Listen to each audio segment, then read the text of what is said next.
Um, Hello guys, members of the Outcast Nation. There's no avatar for this one. It's me. It's me, Virgo Jake. This is a video I really wanted to put out, as it means a lot to me, and you can tell from the title what it's about. It's about a person that truly meant a lot. Mac Miller, man. I don't even have a script for this. Mac Miller, the icon, the legend, the man himself. He really shaped a lot of what I even believed in for a long time. And I'm just here trying to talk. This is like a video, kind of to get some shit off my chest, to talk about the journey his music helped me on, the journey it changed me on, and this is also to talk about the great news that we just got in reference to the fact that his I'm not gonna say killer, his the dealer who sold him those horrible drugs, he's in jail now. We're gonna talk about it. So, for those of you that have no idea, let me give you a little rundown. Mac Miller is an artist, and a lot of people heard about his death a couple years ago. Mac Miller is an artist who really helped me through a lot of my times as a youngin', and he was really transformative in that way. And a few years ago, he was taken away. He died. He passed away off an apparent drug overdose, confirmed drug overdose, off of pills, opioids, that were confirmed to be laced and cut with fentanyl. Now, for those of you that don't know what fentanyl is, it is basically a very powerful painkiller, like 50 or 80 to 100 times stronger than morphine. And morphine is already the kind of shit that knocks a person out at the hospital. So they give people fentanyl under extremely dangerous conditions. Yeah. And to that fact that they do that, and just like the percentage of how it is so much stronger than just straight up morphine, which is already an addictive substance in itself, is how you know that this was not a laughing matter in any way. And I'm not even gonna worry about the quality or anything for this video, man. I just really want to talk about it. The dude who sold him these pills, Cameron James Pettit, he is now in jail. He's finally been convicted. 11 years of his life are going away for Mac Miller's life. I do feel like that's not enough, because it's reported that he was still knowingly selling pills laced with fentanyl even after the death of Mac, and that's messed up. However, right, as much as I would love to go in on how much I have a hatred for this dude or how much I'm pissed at this dude, Mac Miller expressed a lifestyle of love and spreading positivity, and so that is what I'm going to do. That's what I'm going to do. I'm going to be talking about some positive moments. I'm going to start by talking about his music and how it changed me. Now, I had started listening to Mac Miller, I think it was 2015, and what I had discovered his watching movies with the sound off. That's what I discovered. But I had gone back to actually listen to some of his earlier work on, like, Best Day Ever or Blue Slide Park. Two amazing projects. Songs like Smile Back, The Best Day Ever, the literal song Best Day Ever. Donald Trump was obviously going hard, but as much as that was the big song, I believed a lot of songs off that, like Down the Rabbit Hole or Wear My Hat from Best Day Ever. Truly some songs that had put me on a very great mood. And like, despite all that, like, listening to the great moves, you could also tell that Mac had like this different dimension to him in whatever he was really going through. He had a different dimension to everything he was talking about. This was not just like the same thing every day. It was him experiencing life, and he was putting it on a page. He wasn't trying to capture the same mood for every song. He was trying to capture the same thing for every single song and put that on a project like every other artist.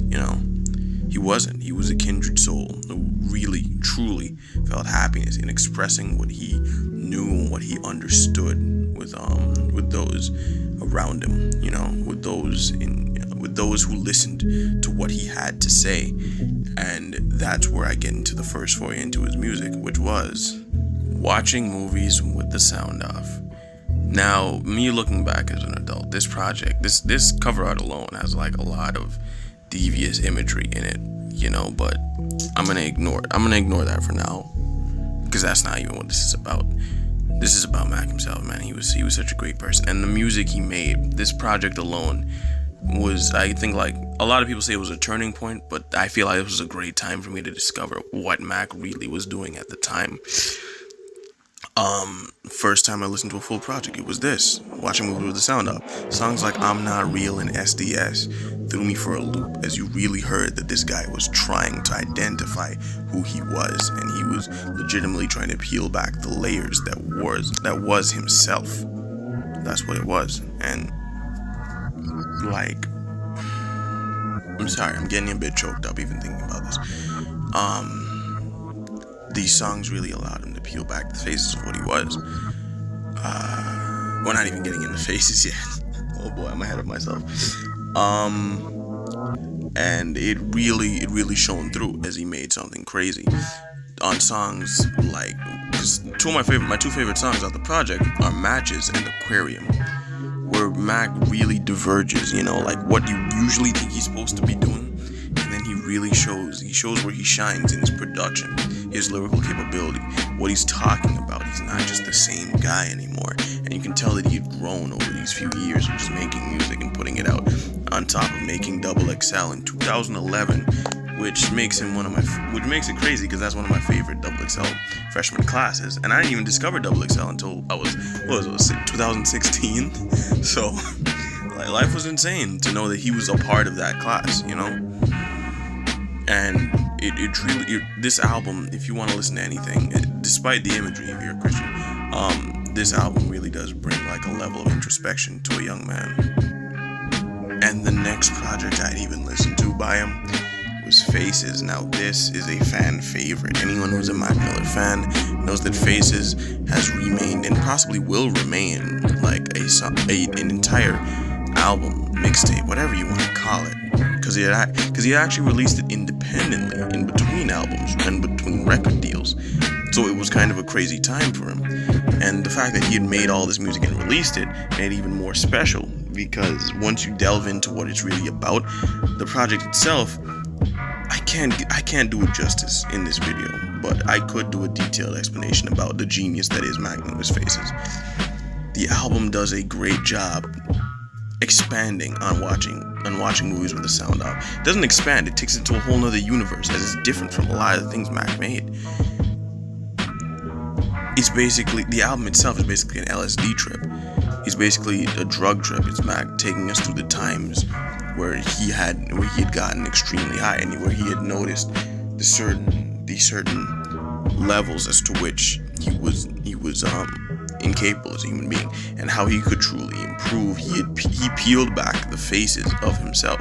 He peeled back his faces, and it was a psychedelic trip for him to become these kinds of individuals, to become the future, you know, to become what he wants to be, and to acknowledge that these parts of him weren't perfect, but that he needed to move forward, which is why it even speaks into the album cover art, where it is so, like, look at it, it is abstract, it's insane, none of it makes sense. There's a lot of different dimensions and art styles colliding.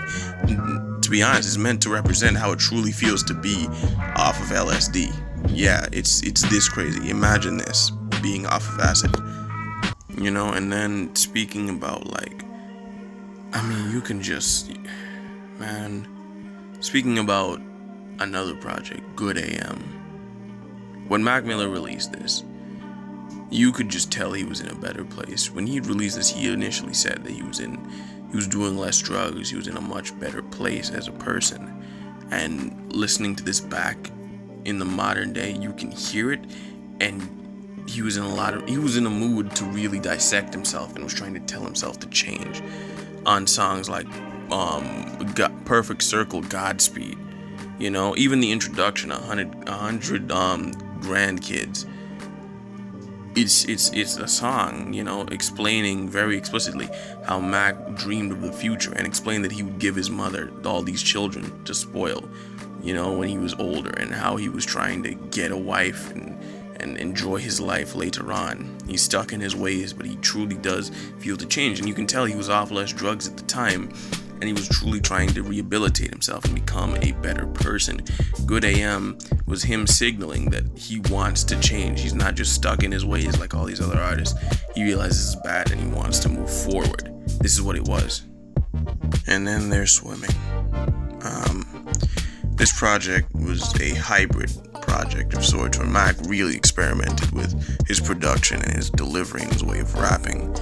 A way of rapping that I don't believe any rapper can really copy, as he was truly in his bag when he created this. Oh my god, Self-Care is such a hit for me as I listen to it. Hearing it after he's dead, that makes it so much worse for me. I'm sorry I'm going on a rant, guys, I really am, but it's Swimming, you know, and this is what it was. When I first laid eyes on the Inertia freestyle, and I was like, August 3rd, Swimming, I was like, oh my god. I was like, yes, this is gonna be great, you know? I remember being excited, I remember listening to it, oh lord, Ladders and Small World, man. Song, that's where the production and the difference, the hybrid in everything he's doing really shines. I don't even think I can talk about this project for too long before getting really, really depressed. And I don't really want to, but I do encourage you, if you ever want to listen to a Mac Miller project, you know, this shouldn't be your first foray into his music, but this will definitely give you an idea of what made him so special in the end.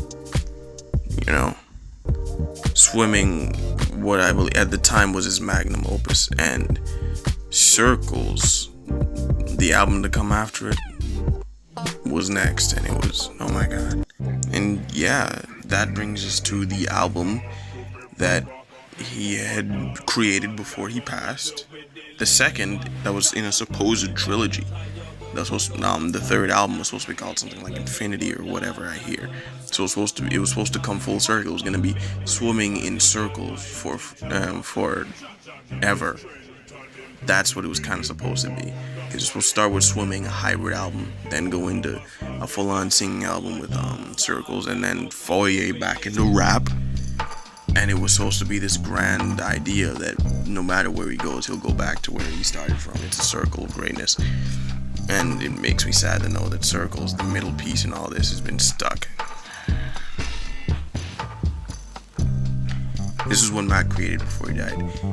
It remains completely untouched. It hasn't been posthumously brushed up like all these other albums. This is Mac Miller's work, and I encourage any fan who's sad enough to not listen to it, just go listen to it now, man. It's great. It is. Like, again, guys, like, this is a rant. I'm not worried about production quality or anything. I don't even want to call this a rant, but this is me speaking my true emotions on the topic. Mac Miller was great. He was a different kind of person. He was a different being, and he deserved so much better. He is one of the very few people I know for a fact who brought in the hip-hop to evolve it and change it, and that's what he did up till the day he passed.